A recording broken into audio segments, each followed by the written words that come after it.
Okay, നമ്മൾ already binomial distribution discuss ചെയ്ത് കഴിഞ്ഞു. ഇപ്പോൾ ഇതൊരു discrete probability ഡിസ്ട്രിബ്യൂഷനാണ്.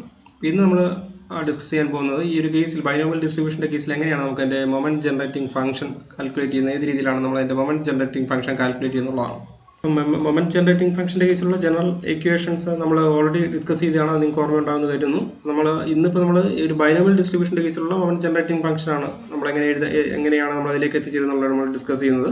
To find the moment generating function for the binomial distribution, we consider the binomial random variable x to be the sum of the random variables xi, where I equal to 1, 2, 3, etc. up to n, which are defined as xi equal to 1 if a success occurs on the ith trial and xi equal to 0 if a failure occurs on the ith trial. കാരണം നമ്മൾ binomial distribution വരുമ്പോഴേക്കും ഒന്നുകിൽ നമുക്കൊരു success അല്ലെങ്കിൽ failure, ഇങ്ങനെയുള്ള രണ്ട് options ആണ് നമ്മൾ പറഞ്ഞത്.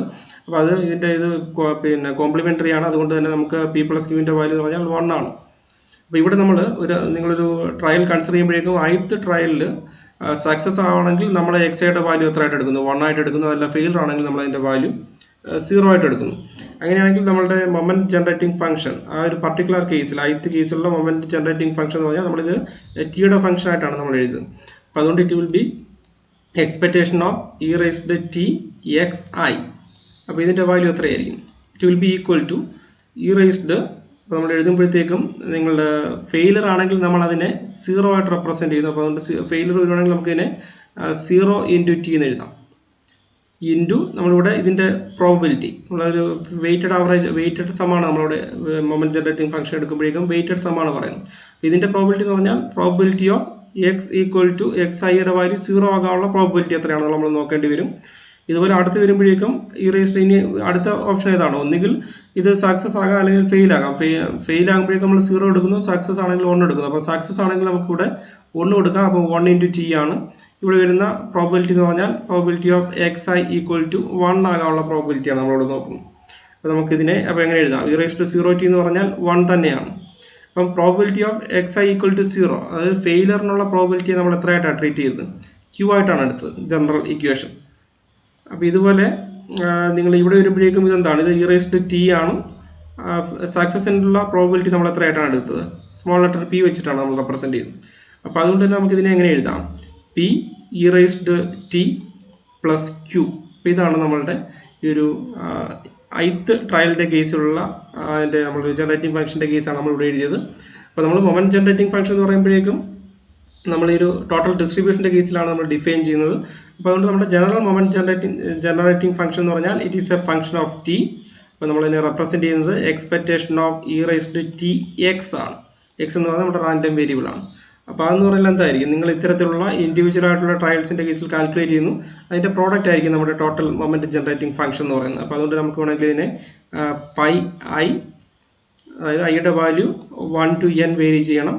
അപ്പോൾ ith ട്രയലിൽ നമുക്ക് കിട്ടിയത് p e raised t plus q ആണ്. അപ്പോൾ ഇതുവരെ നിങ്ങൾ ഏത് ട്രയലിൽ കാൽക്കുലേറ്റ് ചെയ്താലും 2 ഓപ്ഷൻസ് ആണുള്ളത്. ഒന്നുകിൽ സക്സസ് അല്ലെങ്കിൽ ഫെയിൽ, നിങ്ങൾക്ക് കിട്ടുന്ന സെയിം വാല്യൂസ് തന്നെയായിരിക്കും. അപ്പോൾ അതുകൊണ്ട് നിങ്ങൾ ഇത്തരത്തിലുള്ള ഈ ഒരു ടൈമിനെ n ടൈംസ് നിങ്ങൾ മൾട്ടിപ്ലൈ ചെയ്യേണ്ടി വരും. അപ്പോൾ നമുക്ക് കിട്ടുന്നത് എന്തായിരിക്കും?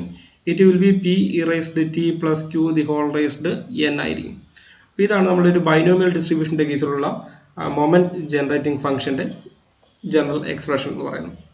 ഓക്കെ, അങ്ങനെയാണെങ്കിൽ നമുക്ക് ഇനി ഈ ഒരു കേസിലുള്ള എക്സ്പെക്ടേഷൻ വാല്യൂ അതുപോലെ തന്നെ വേരിയൻസിൻ്റെ ഒക്കെ വാല്യൂ എങ്ങനെയാണ് കാൽക്കുലേറ്റ് ചെയ്യുന്നുള്ളത് നമുക്ക് നോക്കാം. അപ്പോൾ ഇത് നമ്മൾ കഴിഞ്ഞ ക്ലാസ്സിൽ പറഞ്ഞതാണ്. നിങ്ങൾ എന്ത് ചെയ്താൽ മതി? ഇപ്പോൾ എക്സ്പെക്ടേഷൻ വാല്യൂ കാൽക്കുലേറ്റ് ചെയ്യണമെങ്കിൽ expectation of x will be equal to നിങ്ങൾ എന്ത് ചെയ്യുക? ഈ മൊമെൻറ്റ് ജനറേറ്റിംഗ് ഫംഗ്ഷൻ്റെ ഫസ്റ്റ് നിങ്ങൾ ഒരു തവണ ഡിഫറൻഷിയേറ്റ് ചെയ്യുക. Let it be m dash of t എന്നാണ് നിങ്ങൾക്ക് കിട്ടുന്നതെങ്കിൽ അതിൽ ടിക്ക് വരെ 0 കൊടുക്കുക. അതായത്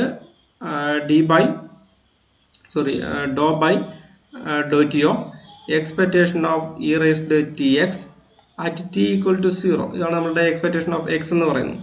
ഇതുപോലെ നിങ്ങൾ എക്സ് സ്ക്വയർ കാൽക്കുലേറ്റ് ചെയ്യണമെങ്കിൽ എന്ത് ചെയ്താൽ മതി? 2 തവണ ഡിഫറൻഷിയേറ്റ് ചെയ്യുക. അതായത് do square by do t square of e raised expectation of e raised t x then you calculate its value at t equal to 0. അതായത് നിങ്ങളുടെ സെക്കൻഡ് ഡെറിവേറ്റീവ് മൊമെൻറ്റ് ജനറേറ്റിംഗ് ഫംഗ്ഷൻ്റെ സെക്കൻഡ് ഡെറിവേറ്റീവിൽ ടിക്ക് വരെ 0 കൊടുത്താൽ കിട്ടുന്നതാണ് എക്സ്പെക്ടേഷൻ ഓഫ് എക്സ് സ്ക്വയർ എന്ന് പറയുന്നത്.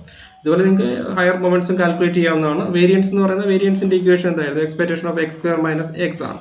അപ്പോൾ അങ്ങനെയാണെങ്കിൽ നമുക്ക് ഇത് ഓരോന്നിൻ്റെയും വാല്യൂ എത്രയാണെന്ന് നമുക്കൊന്ന് ചെക്ക് ചെയ്ത് നോക്കാം. ഫോർ എക്സാമ്പിൾ ആദ്യം നമുക്ക് എക്സ്പെക്ടേഷൻ ഓഫ് എക്സിൻ്റെ വാല്യൂ കാൽക്കുലേറ്റ് ചെയ്യാം. അപ്പോൾ എക്സ്പെക്ടേഷൻ ഓഫ് എക്സ് കാൽക്കുലേറ്റ് ചെയ്യണമെങ്കിൽ നിങ്ങൾ ഇതിൻ്റെ ഫസ്റ്റ് ഡെറിവേറ്റീവ് കാൽക്കുലേറ്റ് ചെയ്യണം. അപ്പോൾ എം ഡാഷ് ഓഫ് ടിയുടെ വാല്യൂ എത്രയാണ്? എം ഡാഷ് ഓഫ് ടി എന്ന് പറയുന്നത് നിങ്ങൾ do by do t of expectation of e raise to t x ആണ്.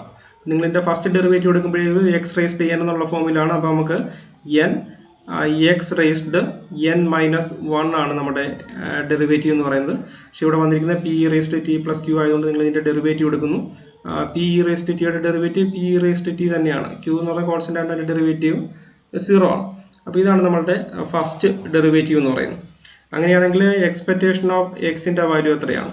എന്ത് ചെയ്താൽ മതി, നിങ്ങളിതിൽ ഫസ്റ്റ് ഡെറിവേറ്റീവ് ടിക്ക് പകരം 0 കൊടുക്കുമ്പോൾ നമുക്ക് കിട്ടുന്നതാണ് എക്സ്പെക്ടേഷൻ ഓഫ് എക്സ്. അപ്പോൾ ഇതിൽ ടിക്ക് പകരം 0 കൊടുത്താൽ നമുക്ക് കിട്ടുന്നത് ഇവിടെ ഒരു എൻ ഉണ്ട്, ഇവിടെ ഒരു p e raise to t എന്ന് പറയുന്നത് ഇ റേസ് ടു 0 ആണ്, അതുകൊണ്ട് അത് എൻ പി ആകും. ഇവിടെ പി ഇ റേസ് ടു 0 എന്ന് പറയുന്നത് പി ആകും, p plus q the whole raised n minus 1 ആണ്. ഇത് ബൈനോമിയൽ ഡിസ്ട്രിബ്യൂഷൻ ആണ്. അതിൻ്റെ പ്രത്യേകത പി പ്ലസ് ക്യൂവിൻ്റെ വാല്യൂ എത്രയാണ്? 1 ആണ്. പി എന്ന് പറയുന്നത് സക്സസും ക്യൂ ഫെയിലറും ആയതുകൊണ്ട് തന്നെ പി പ്ലസ് ക്യൂവിൻ്റെ വാല്യൂ 1 ആണ്. അപ്പോൾ അങ്ങനെയാണെങ്കിൽ നിങ്ങൾക്ക് ഈ പി പ്ലസ് ക്യൂവിന് വരെ 1 കൊടുക്കാം, നമുക്ക് കിട്ടുന്ന വാല്യൂ എത്രയായിരിക്കും? എൻ പി ആണ്. അപ്പോൾ അതുകൊണ്ട് തന്നെ എക്സ്പെക്ടേഷൻ ഓഫ് എക്സിൻ്റെ വാല്യൂ എന്ന് പറഞ്ഞാൽ എൻ പി ആണ്. ഇനി ഇതുപോലെ നമുക്ക് അടുത്ത എക്സ്പെക്ടേഷൻ ഓഫ് എക്സ് സ്ക്വയറിൻ്റെ വാല്യൂ കാൽക്കുലേറ്റ് ചെയ്യാം. ഇപ്പോൾ എക്സ്പെക്ടേഷൻ ഓഫ് എക്സ് സ്ക്വയർ എന്ന് പറയുന്നത് നമ്മൾ എന്ത് ചെയ്യേണ്ടി വരും? നമ്മളിതിൻ്റെ സെക്കൻഡ് ഡെറിവേറ്റീവ് കണ്ടുപിടിച്ച് അതിൽ ടിക്ക് വരെ 0 കൊടുക്കേണ്ടി വരും. അപ്പോൾ ആദ്യം നമുക്ക് ഇതിൻ്റെ സെക്കൻഡ് ഡെറിവേറ്റീവ് എത്രയാണെന്ന് നോക്കാം. അതായത് M double dash of T എത്രയാണെന്ന് നോക്കാം. നമ്മൾ ചെയ്യേണ്ടത്, നമുക്ക് തൊട്ട് മുമ്പ് കിട്ടി, ഇതിനെ നമ്മൾ ഒന്നുകൂടി ഡിഫറൻഷ്യേറ്റ് ചെയ്യുന്നു.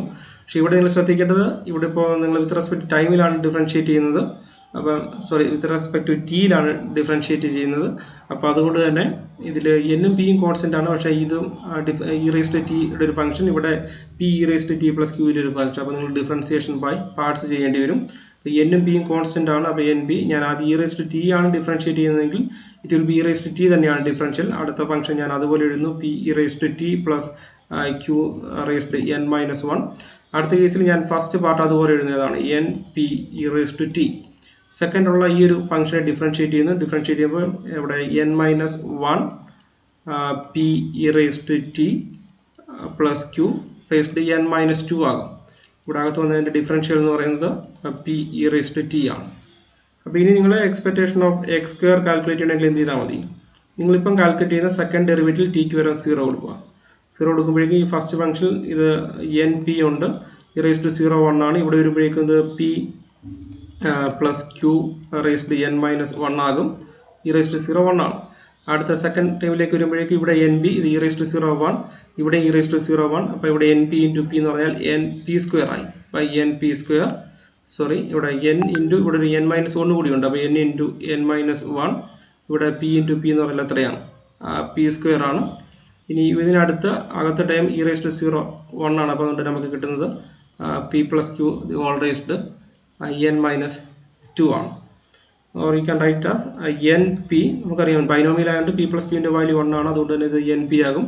അതുപോലെ സെക്കൻഡ് ടൈം വരുമ്പോഴത്തേക്കും ഇതും ഈ ടൈം 1 ആകും. അപ്പോൾ 1 റേസ് ടു എൻ മൈനസ് 2 എന്ന് പറഞ്ഞാൽ 1 തന്നെയാണ്. അപ്പോൾ അതുകൊണ്ട് ഇവിടെ നമുക്ക് കിട്ടുന്നത് N into N minus 1 into P square ആണ്. അപ്പോൾ അതെന്ന് പറഞ്ഞാൽ നമുക്ക് വേണമെങ്കിൽ എങ്ങനെ എഴുതാം? N square p square minus n p square എന്ന് എഴുതാം.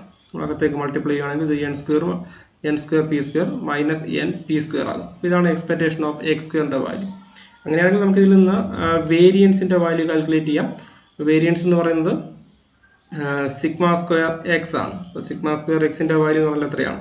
It is equal to expectation of x square minus expectation of x the whole square ആണ്.